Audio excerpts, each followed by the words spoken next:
ચોખા વડી, ખેરા વડી, ફૂલ ચકરી, સફેદ અને પોચી બનાવવા માટે 1 કપ ચોખાનો એકદમ ઝીણો લોટ લેવાનો છે. સૌથી પ્રથમ 2 કપ પાણી લઈ અને મિક્સ કરી લઈએ છીએ. આવી કન્સિસ્ટન્સી હોવી જોઈએ. ત્યારબાદ એમાં બીજા 4 કપ પાણી ઉમેરી દઈએ છીએ. 1 કપમાં ટોટલ 6 કપ પાણી ઉમેરી બરોબર મિક્સ કરી 1 ટીસ્પૂન મીઠું, 1/4 ટીસ્પૂન પાપડખાર વધારે ઉમેરવાનું નથી. વધારે ઉમેરશો તો વડી તળશો ત્યારે લાલ થઈ જશે. 1/4 ટીસ્પૂન જીરા પાવડર, 1 ટેબલસ્પૂન વાટેલા મરચા. તમે આદુ અને અજમું ભાવતા હોય તો એ પણ ઉમેરી શકો છો. ટીપ 1, આને 15 મિનિટ રેસ્ટ આપો. 15 મિનિટ પછી ગેસ ઉપર મૂકી એને સતત હલાવતા રહો.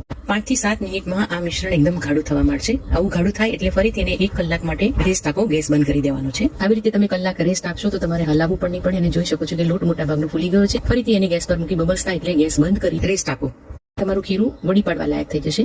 વાટકીમાં પાણી લઈ હાથ બોળી અને જે સાઈઝની વડી ખાવી હોય પ્રમાણે ઉતારી લેવાની છે.